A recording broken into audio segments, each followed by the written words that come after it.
Hi, and welcome back to Family Sociology. Now, we have already seen that the Canadian population is aging. This chapter begins with defining the different dimensions of aging. Like all stages in life, old age has certain developmental tasks, and there are issues specific to this time of life.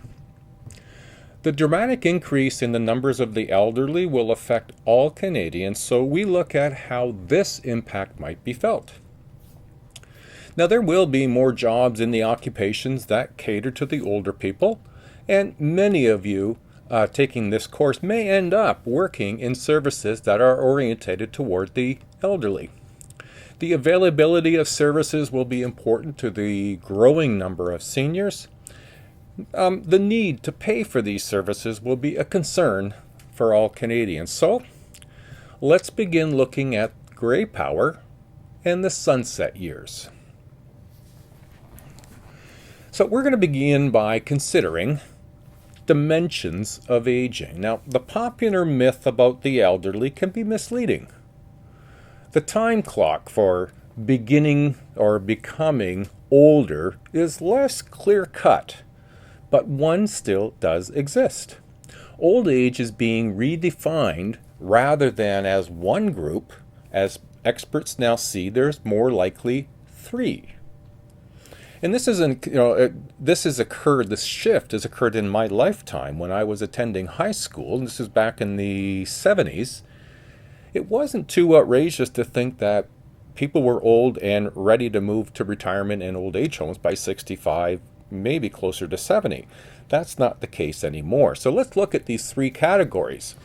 Now, this one you may not have heard before, the young old. This is people between the ages of 65 and 74. That's me. I'm a young old. Then the next stage you move to is what's known as old, 75 to 84. And then there's the third category, which is guess what it is? Yep, old. That's the 85 and over. Now, we can look at age being four different other dimensions. So one is the categories. Now let's look at the divisions.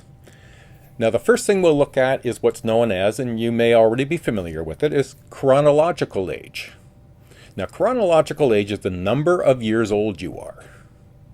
So when you have your birthday, it's the number of candles on your birthday cake. That's chronological age. Now, many people who write about old age use 65 as kind of like the starting mark of old age.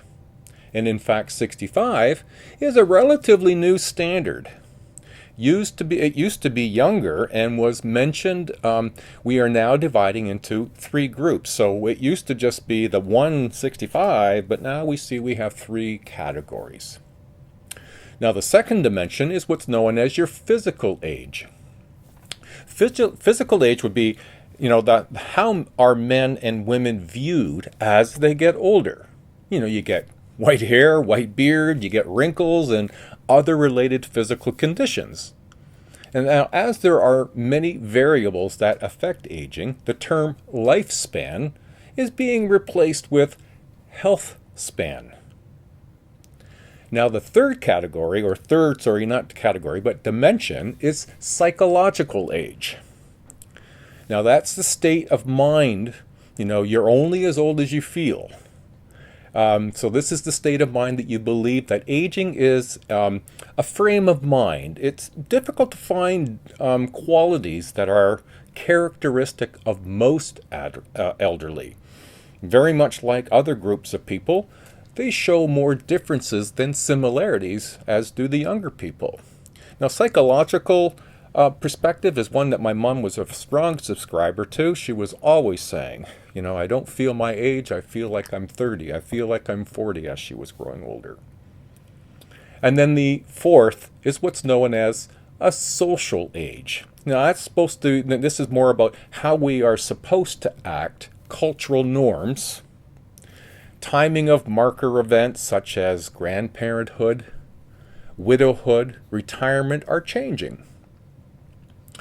So if you touch base and look, I think I put it up behind me here, Aging in Canada, table 1 or 8.1, and the infographic. Here what we're recognizing is that the population of Canada is becoming older because people are living longer. Surprise. Oldest members of the baby boom bulge have started to retire and are swelling the number of seniors. Since birth, the rate is down and fewer young Canadians are born to offset the increase among the elderly. Now, according to Stats Canada, seniors ages 65 and older account for a record high of 14.8% of the population. That was in 2011. That was up from 13.7% 5 years earlier. The 2011 census counted 5,825 people who were aged 100 and older. And that was up from about 4,635 in 2006 and 3,795 in 2001. Those numbers going forward are just going to get bigger and bigger and bigger. So when we're thinking in terms of, elderly, we can also consider in terms of the living arrangements for seniors. And it's surprising the number of people who think most seniors live in old age homes. In fact, only about 8% are in old age homes, and that was a statistic from 2011. Most of those were women over 85. 92% of older people live in private households. That's 79% men, 49% women, as part of a couple, married or common law. Now, it's through home ownership that seniors can maintain and support their independence. Elderly renters are more likely to be institutionalized. And by institutionalized, we're meaning long-term care services. So if we're, that's the living sort of summary of living as an older person. When we're looking at the health and other interests, as people grow older, physical well-being and concerns about possible or actual illnesses become far more important. Those over 75 are more likely to have a chronic health problem or disability. Most common are vision, mobility, and memory problems. Now, lower income people, they're at greater risk for illness and death than those with higher incomes. Wealth and health occur together. The vast majority of seniors live in private households, and often are overlooked are the number of seniors that are caring for others, whether they're caring for a spouse, a friend, even a neighbor. Caregiving of a senior often ends when the mental or physical health of the older person makes it impossible for the family to continue to cope any longer. Now, whether seniors live in their own home with a child or in an institution, family members, especially the daughters in the family, feel a duty to provide the care, even if they have other responsibilities such as children of their own or certainly a job. So if we were to take our look at our sociological perspectives and how they look at aging, one term we need to explore, just briefly as a definition, is gerontology. This is the study of aging and the elderly. The structural functionalists, remember, these are the sort of more conservative view and the sort of older view. They are supportive of a society where we age and move aside for the youth to take over. Thus, we have retirement. This process is based on the disengagement theory. Now, basically, disengagement theory is that seniors should disengage to make room for younger workers. It's just been difficult with having a smaller families and families getting smaller, is that we don't have as many of our children to replace those jobs. So many seniors continue to work. The conflict theorists, they suggest that the elderly do not give up their positions willingly. Instead, they are discriminated against, which is known as ageism. Ageism is the prejudice and discrimination based on age. Now, it's important to note that's not just based on older age.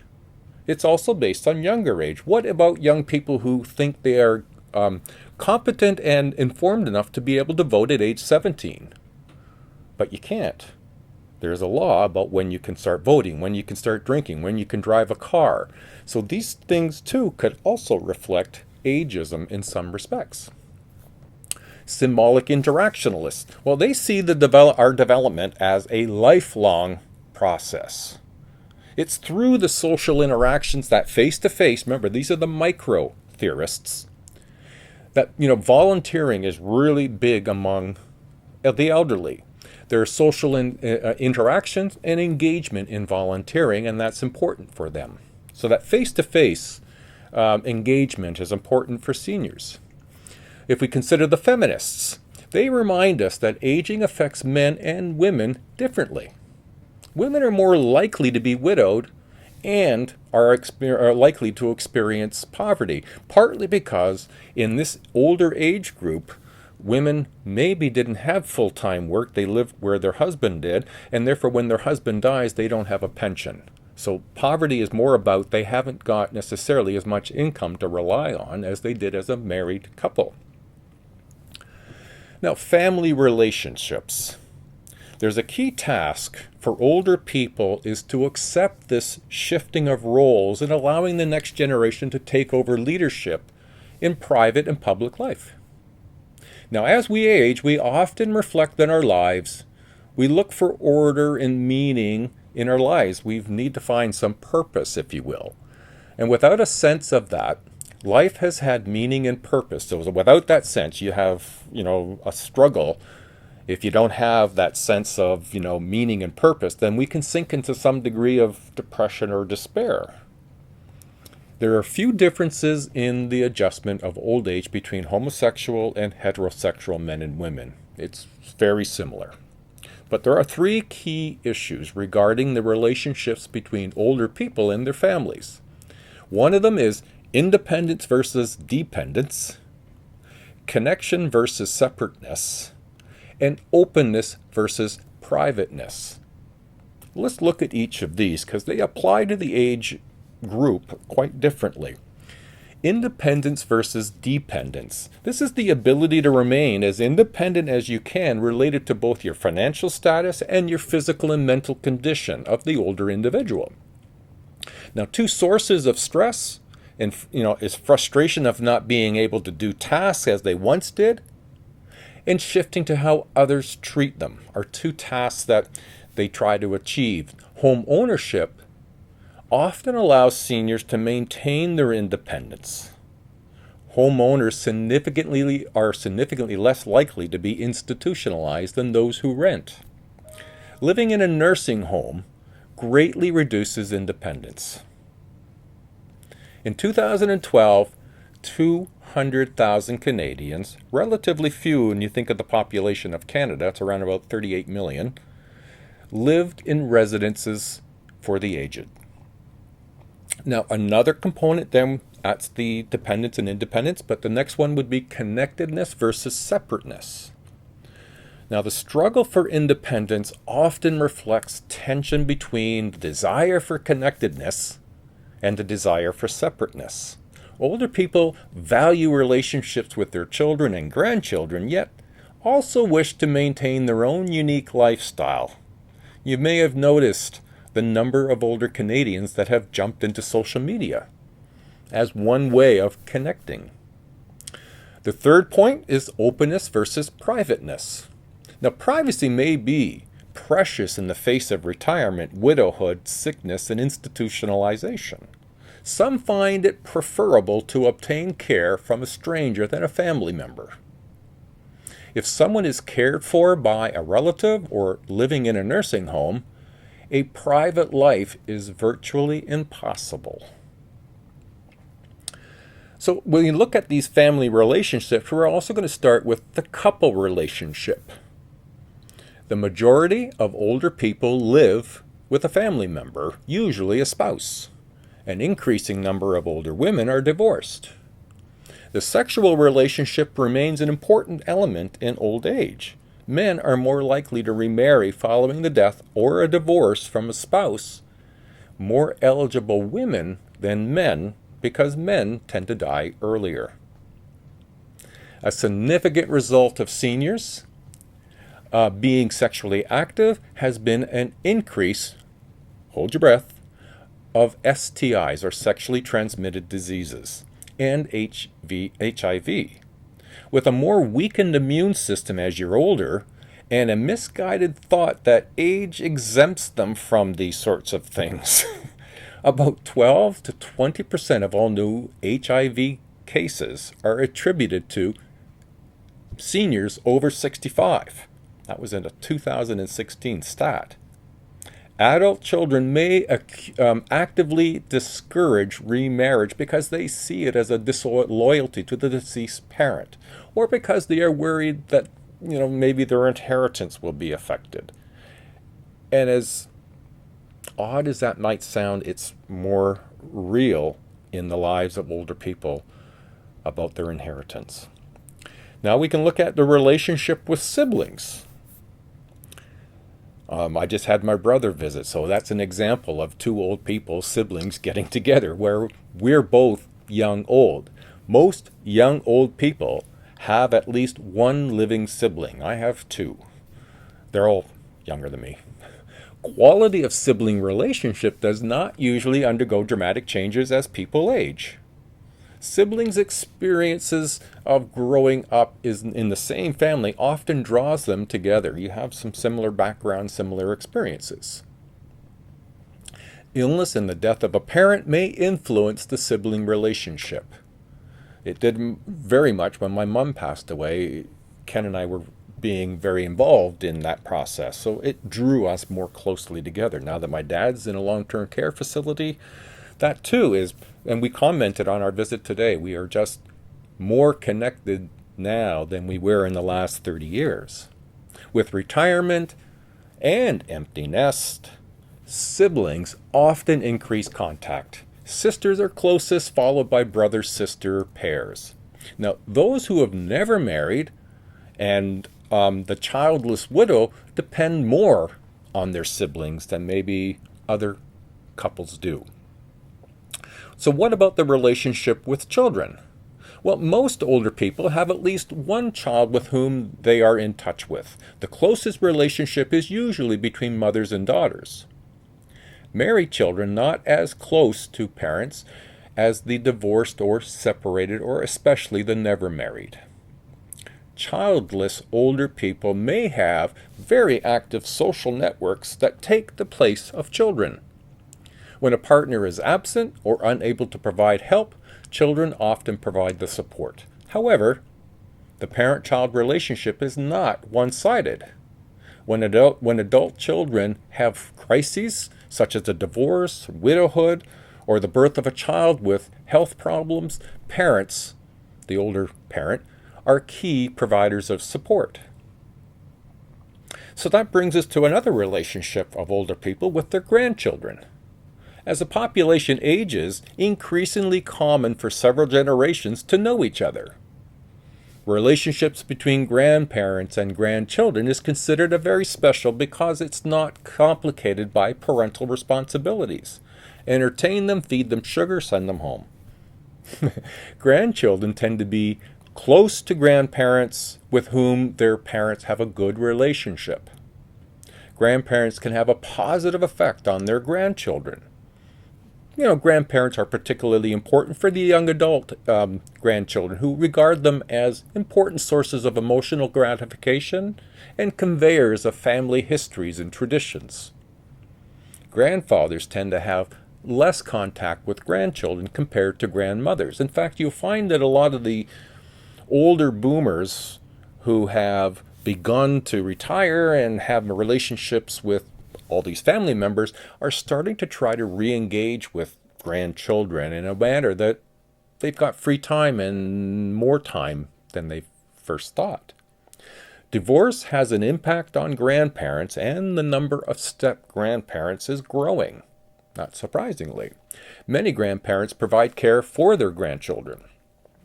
Grandparents, especially grandmothers, are an important child care resource for working parents, either for the whole day or before and after school.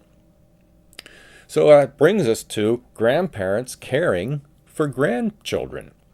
In 2011, about 600,000 grandparents provided part-time or full-time care for their grandchildren.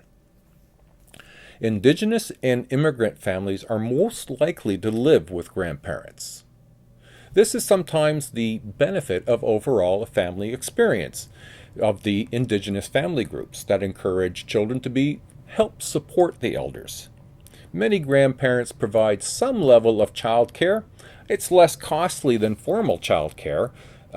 Options for parents to work if you have a parent that can look after your child. Not all of the experiences are results of good reasons or have good results. Can be because of death or illness of a parent that prompts a grandparent role to be needed and growing. And as is inevitably going to occur with all of us, but certainly as we are older, is death of a family member. Now, one of the examples can be through terminal illness. Terminal illness can be very stressful for families. Both the dying person and his or her relatives must face the deterioration of physical and mental powers. The family has to prepare for the actual death and for the changes that are going to occur in lifestyle and relationships. The lack of openness may affect the ability to talk about matters such as prolonging life once the quality of life has been destroyed. So death and its aftermath, well, funerals are family times when all relatives gather together. And until the funeral is over, family members often forget their differences and offer assistance to one another. Now, in relationship to the death of a spouse, there are some adjustments that need to be made in widowhood.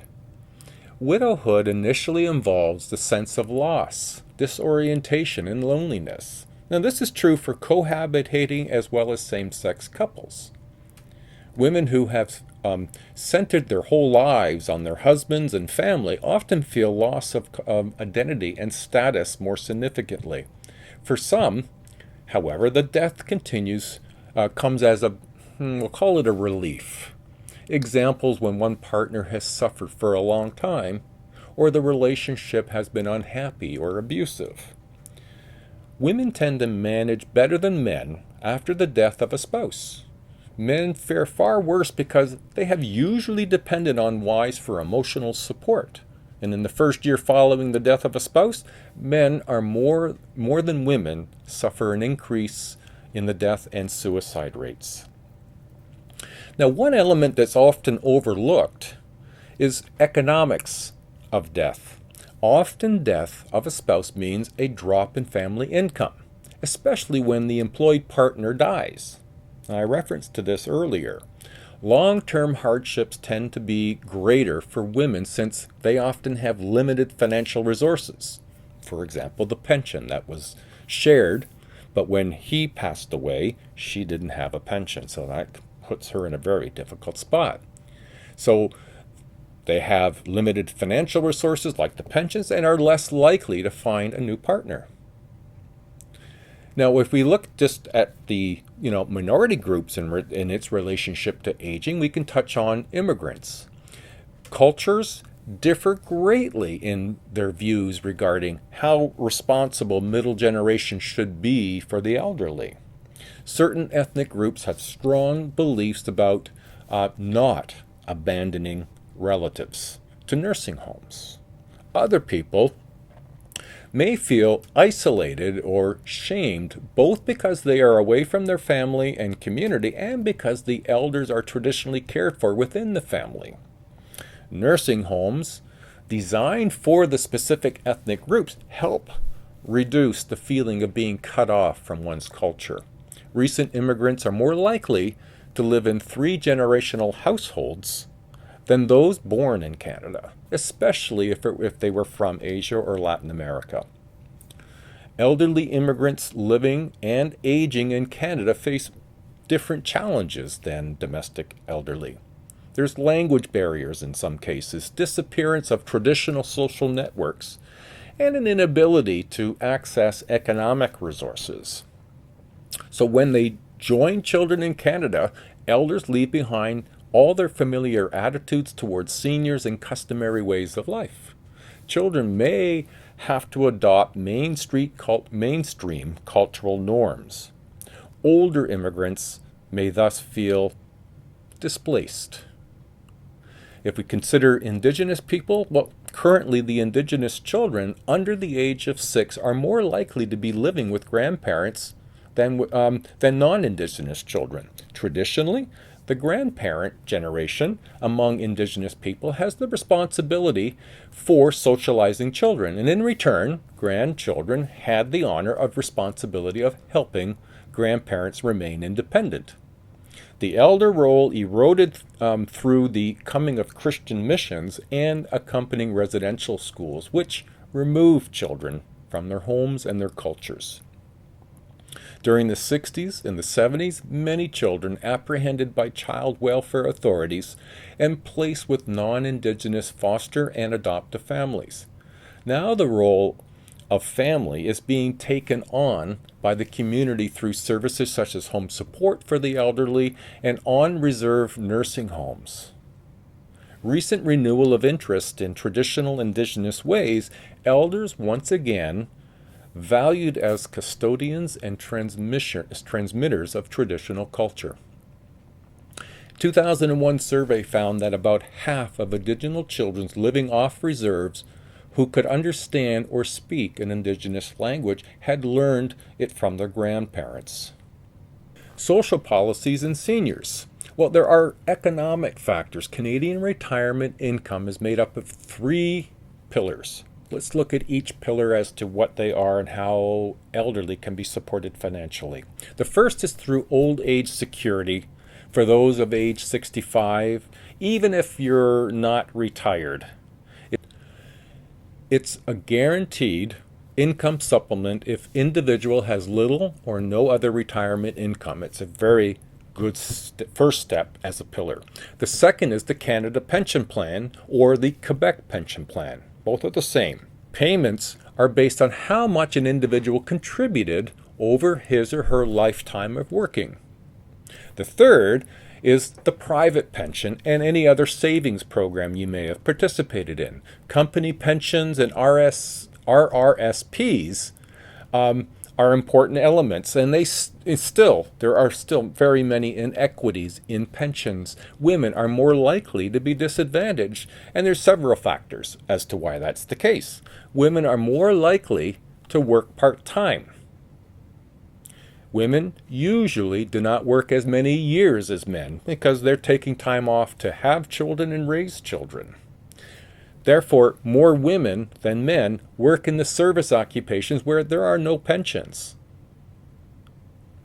And often, women earn less than men do for doing similar work. If we're caring for seniors, well, many issues are here. More older people than younger. Therefore, fewer supports and financial supports, one's marital status and living arrangements, and an ability to live, of living situations. It makes things very difficult. So what role ought the government play? Well, family tends to bear the largest responsibility for the elderly. This has, in part, of the quality of care for, let me repeat that. This has in part of the quality of care. Like, families are busy, and remember what we mentioned last week about the sandwich generation. Families looking after their parents and their own children. The cost of any additional care. There are some government programs like tax benefits for informal care, including the support in Ontario for unpaid medical leave. The Canada Pension Plan is adjusted every 3 years to best be able to meet some of these family needs.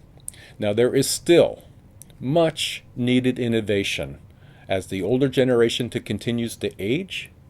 There's a lack of number of population below to financially support through taxes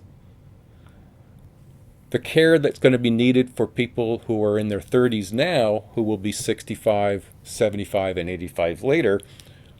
Where does that money come for them? Canada, as well as around the world, it's not quite true. In North America, at least, this rising population of the older and fewer, because families are shrinking, supporting that system, Canada's going to need to come up with some solutions as to how to best support our elderly population as we move forward. All right, everybody, there we are. We're done on Gray Power and the Sunset Years. All right, everyone, keep up the good work, and we'll see you next video. Bye.